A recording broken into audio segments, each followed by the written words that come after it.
தாய் பிள்ளை உறவம்மா உனக்கும் எனக்கும் அறிவு சால் அவைக்கு என் அடுத்த வணக்கம். இதோ என் உரையின் துவக்கம்.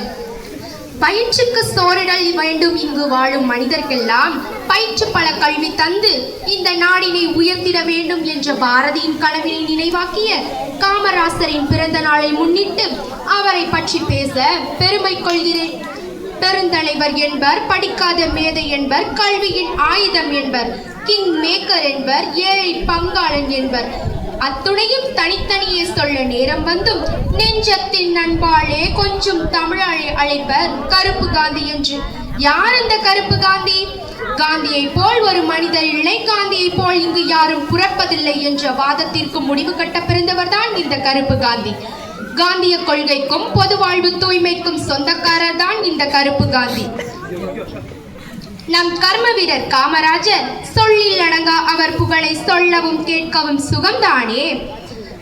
ஒன்றா இரண்டா சாதனைகளை எண்ணிவிட எண்ணில் அடங்கா சாதனைகளை செய்துவிட்டு இன்று அனைவரையும் ஏங்கவிட்டு சென்றவரல்ல, மீண்டும் பிறந்து வா என்று ஏங்கவிட்டு சென்றவரல்லவா அவர்.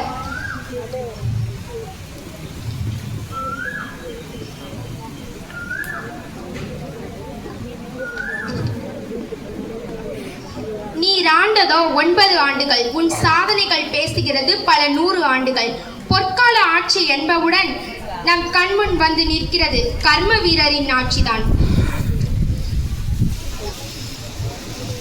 எப்படி ஆள வேண்டும், எப்படி சிந்திக்க வேண்டும் என்ற கேள்விக்கு ஒரே விடை காமராஜர்.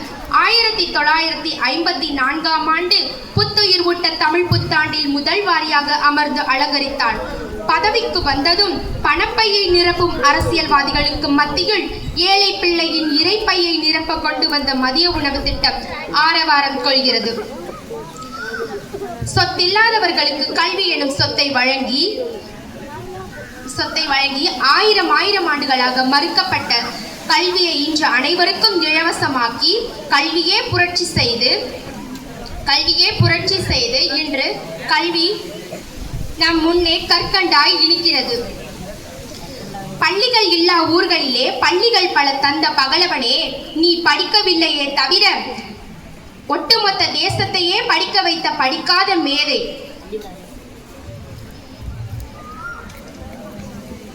குழந்தைகளும் கல்வி பெற வேண்டும் என்பதற்காக கையேந்தி பிச்சை எடுத்த பிதாமகன் அல்லவா அவர். கல்வியை மட்டுமா வளர்த்தார்? இல்லை, நம் நாட்டின் முதுகெலும்பான விவசாயத்தையும் வளர்த்தார். நாடு வளமாக விவசாயம் செழிக்க அமராவதி, ஆரணியாறு, சாத்தனூர், காவிரி டெல்டா, மணிமுத்தாறு, கீழ்பவானி, நெய்யாறு, வைகை, மேட்டூர் என பல கட்டி விவசாயிகளின் துயரை துடைத்த தூய உள்ளம் படைத்த உத்தமர் அல்லவா அவர். அதோடு மட்டுமா, மேட்டூர் நெய்வேலி நிலக்கரி திட்டம், மேட்டூர் காகித தொழிற்சாலை, ஆவடி டாங் தொழிற்சாலை என பல தந்து பொருளாதாரத்திற்கு வித்திட்ட பொற்கால ஆட்சி தந்த கருப்போகிதான் நம் கர்ம வீரர் காமராஜர். காமராஜர் மின்சாரம் இல்லாத மாநிலமே இல்லா மாநிலம் என்று புகழ் பெற்றது தமிழகம். எல்லாம் யாராலே? எல்லாம் இவராலே. காமராசர் வாழ்ந்த விதத்தை இப்பொழுது நினைத்து பார்த்தாலும் நம்ப முடியாத ஓர் அதிசயம். ஊற்றும் துறந்த ஆதிசங்கரனும் பட்டினத்தாரும் கூட விரும்பாத உறவு தாயின் உறவு. அத்தகைய தாயின் உறவை தம் பொது வாழ்வு தூய்மைக்காக தள்ளி வைத்த அதிசய தலைவர். இந்தியாவை ஆளும் பிரதமர் பதவி தேடி வர பதவி ஆசை இல்லாத மக்கள் தலைவர் அதை மறுக்க, இந்த முடிவால் மக்களின் உள்ளங்கள் உருக்க இரு பிரதமர்களால் உருவாக்கிய கிங் மேக்கர் ஆனார் கருப்பு காந்தி காமராசர்.